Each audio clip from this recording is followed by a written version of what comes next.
What's up guys, Surf here back with another video. This one is going to be a Titan build video. That is going to be one that you have to run day one. Whatever raid we're going to be getting, we don't know yet. We should be finding out a week from today's recording, which will be posted tomorrow. So in about a week, we're going to be finding out which raid we're going to be getting. Hopefully either King's Fall or Wrath of the Machine. But you should use a bubble Titan in the raid just so you can get some good boss DPS. Plus, you want to make it easier to be able to add clear as well with this build. This build's going to be able to do it all. You're going to be able to get some overshield from it as well. So stay tuned for the whole video to figure out how to do this. Real fast, if you could leave a like if this helps you out, or if you enjoy the content, or if you enjoy the other content on my channel, check it out, subscribe, and let's get into the build. First off, of course, we're going to go into the subclass. I'm going to be starting off with the super ability I'm going to be choosing. I'm going to be using Ward of Dawn, again, because you can get weapons of light with the bubble, and your teammates are going to be able to use it as well. It's going to be really good for damage phases, but it could also save your ass if you need it as well. Moving on to the abilities, I'm going to be using Tower Barricade because, again, we are going to be in contest mode. We're going to be 20 levels below them, but we're going to be taking more damage than normal, so having the Towering Barricade is going to be helpful to kind of cover ourselves as well. And then moving on to the movement ability, I prefer Strafe Lift just because it's easier to control myself, especially if I'm going to be kind of dipping and dodging out enemies' shots, but you can use whatever you want here. This is very specific. I recommend using the Shield Throw, because we're going to be keeping our distance from the enemies, and whenever you shield throw and you hit an enemy, you gain an overshield off of it, which again, it will probably be melted pretty fast because of contest mode, but it'll help us out. And then the grenade ability I chose here, we're going to be using the suppressor grenade. Basically, it's going to be able to explode near enemies and then suppress them, preventing them from doing any sort of ability or movement. You can run another grenade here, but I highly recommend running suppressor grenades. It's going to help us a ton, especially when we're going to be getting volatile going. Speaking of volatile, we're going to go to our first aspect here. It's going to be controlled demolition. Hitting a target with avoidability or volatile explosion makes them volatile. Further damage to a volatile target causes them to explode, grants you and nearby allies health when volatile targets explode near you. So this way you're going to kind of be able to play that little support class going on, where you can heal yourself, heal your teammates, and then also, of course, add clear, which is going to be very important in whatever raid we're going to be getting. The second void aspect is going to be Bastion.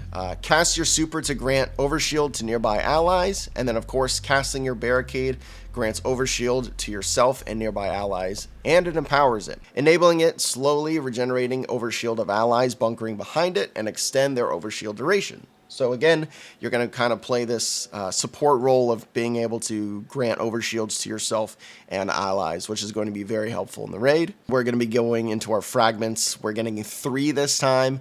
The first fragment I chose to use would be Echo of Instability. Defeating targets with grenades grant volatile rounds to you and your void weapons. So yes, we will be going over weapons later, but I do recommend using void weapons. And again, we're going to be using grenades quite a bit. Plus you get plus 10 strength. Then from there, we're going to be choosing Echo of Undermining, which basically makes our void grenades weaken targets, which basically means that they have a debuff on them. They take increased damage, and then their movement speed is slowed. It also hurts them in the fact that they are going to have very awful accuracy as well. The only downside of this, unfortunately, is minus 20 discipline. Without this, we would have over 100 discipline, but you're going to be getting your grenades back pretty fast, so I wouldn't worry about that. And then the last one I chose to use was Echo of Starvation. Picking up an Orb of Power grants Devour. Devour is basically going to make it so final blows restore your health, grant grenade energy, and then it'll also extend Devour, and then you get minus 10 recovery from this as well. Again, if you're enjoying this video or if it's helpful for you, you got the dim link down in the description. It's probably pinned to a comment as well, so you can go to there and copy over this to your dim and to your profile. And then again, if you like the video, just make sure you leave a like and subscribe to the channel.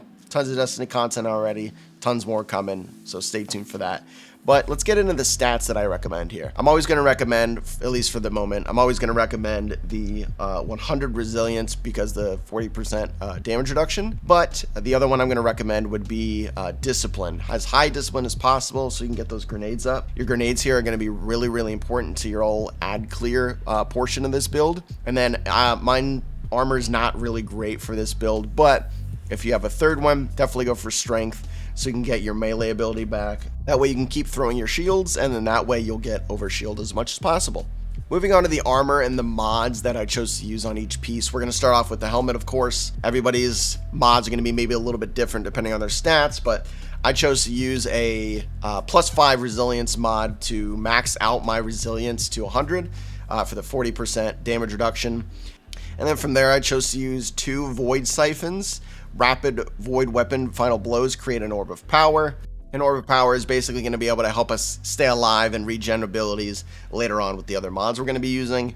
And then the last mod I ended up using would be Charge Harvester. While you are not charged with light, any kill or assist has a small cumulative chance to cause you to become charged with light. We're going to be using a Charge with Light build because you don't want to have to try to collect wells while you're in the middle of a raid, and I feel like the Warmind cells just are not viable at the moment. Moving on to the arms, we're going with a +10 resilience mod for, of course, the damage reduction.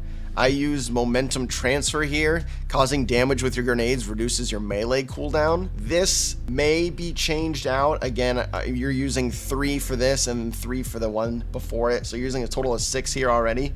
It kind of just depends. I'm sure we're going to be getting champions, so I don't know if we're going to be needing an unstoppable or overload or piercing or any of them. I don't know what we're going to need. But I would expect to use at least one of those there. So you might want to change that out maybe for something else. And then from there, the last one I chose was High Energy Fire.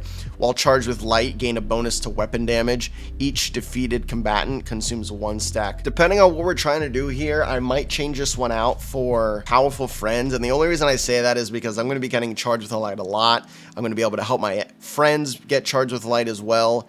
But I don't want to have to gain Charge with Light and then immediately get it taken away because I get a kill. And the only reason I say that is because going on to the next armor piece, we're going to be talking about another mod that's going to inflict with that. The armor piece that we're going to be using, it's going to be an exotic. We're going to be using the Heart of Inmost Light.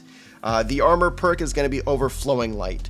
Using an ability, grenades, melee, or barricade, empowers the other 2 abilities. Empowered means abilities have faster regen, melees and grenades do more damage, and barricades have more hit points. So basically, we're going to be buffing our abilities here. This is the most easy overall armor piece to use. I think maybe one of the best for Titans as well, especially if we're going to be not really trying to do anything specific besides just stay alive and complete an encounter. The mods here, I chose to use a +10 discipline mod. I chose to use the sniper damage resist mod and a concussive dampener. I'm not exactly sure if we're going to get a sweet mod like the Armor of the Dying, which kind of has a 2-in-1 solar damage, void damage reduction. I'm not sure yet. We don't know what's out. But until then, I'm just putting these 2 on. And this next mod, this one might have a conflict with High Energy Fire. We're going to be using Protective Light. While charged with light, you gain significant damage resistance against combatants when your shields are destroyed. This effect consumes all stacks of Charged with Light.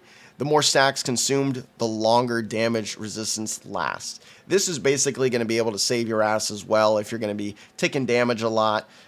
It's definitely possible, even though you're going to be getting over shields, are going to be getting eaten really fast. I definitely recommend using this, and honestly, thinking about it now, I might take off High Energy Fire and go with Powerful Friends to make your allies charge with light as well, especially if they're using a charge with light build. And then we're going to be moving on to the leg armor. I chose to use another +10 discipline mod to get my grenade ability back up as fast as possible. I'm going to be using a better already leg mod, basically makes my health regenerate after picking up an orb of power, which we should be dropping a decent amount. Again, this is all about survivability in this contest mode day 1 raid. Then I'm going to be using Absolution, which reduces all ability cooldowns each time you pick up an orb of power as well. And then the last one, I choose to use a second Protective Light mod. They do stack, so your damage resistance will last a little bit longer with 2 of them on. You can change this out for something else if you want. Another idea we can do is we can always drop the +10 discipline mod to a +1 discipline mod, and then we can always add on stacks, gain an extra stack of Charge with Light for every stack you gain, so you gain them twice as fast. That also is another really good option as well. And then from here on to the Titan mark, this is going to be very, very different depending on what seasonal mods come out and if any of them going to be good for our build. Right now I'm using a +5 discipline mod. I'm using a distribution mod, which reduces all ability cooldowns when using your class ability near targets. So basically, every time you pop that shield when you're trying to save your ass near a target, it's going to be able to reduce the ability cooldowns. And for doubling down, I basically used a bomber class mod. That way it will reduce my grenade cooldown when I use my class ability as well. And then the last one I used is going to be charged up, which allows for 1 additional stack of charged with light. But again, depending on what seasonal mods we get, if they're really good, then we might totally be able to replace some of those filler mods like distribution or bomber. They're just kind of there. Again, hopefully we get something super sweet we could put there. If not, then we're just going to run with that. Switching over to the weapon side of things, I'm going to be going over kinetic, energy, and power weapons. I'm just going to be recommending what I would be using in the raid, at least with this build. For me, I feel like Wither Horde is going to be on most of the time, unless I need to run another exotic for a certain reason. If you're not running Wither Horde, you can always run Ignition Code or another grenade launcher with blinding grenades. Having a scout rifle might not be a bad idea as well if you need to hit enemies from afar. I have a Hung Jury Adept, rapid hit explosive payload. That's really, really good. And then of course, always have that Arbalist. You never know what shields are going to be there or if you're going to need an anti-barrier weapon, and you could just kind of pop it on if you need to do that. For the energy weapons, I'm probably going to be using an SMG, the Unforgiven, Demolitionist, and Frenzy. If the enemies are not going to be as close to me as I think, then I can always use a non-hunger auto rifle. It's void as well. Subsistence Rampage is one of the roles I have. If you want to go back to an SMG but you don't have the Unforgiven, you can always go to the Funnel Web. I have a Subsistence and Frenzy roll. Maybe an Enigma Glaive might be okay for Void. It's just make sure you're using a Void weapon here that you're going to be killing with a lot. Because having a Void weapon will help with the volatile rounds, which will help with ad clear. And then from there on to the power weapons, your heavy slot. I will probably be running a Palmyra rocket launcher or most likely my Storm Chaser. I have a Hothead Adept as well that I just got. I'm actually working on the Bump of the Night, leveling that up as well, seeing if that'll be something that might be useful. With Arc 3.0, we don't really know what's going to be happening. We don't know if there's going to be crazy damage buffs or not. I'm sure there will be. I will definitely have Anarchy in my pocket as well. I feel like there's so many good weapons that might have the potential to shine back out, especially with this incoming raid. Overall, this build will be able to help ad clear, help heal your teammates, help heal yourself, give everybody overshield. You'll be able to regenerate your abilities super fast. You're going to be able to provide the bubble with overshield and weapons of light with your teammates, especially for boss phases.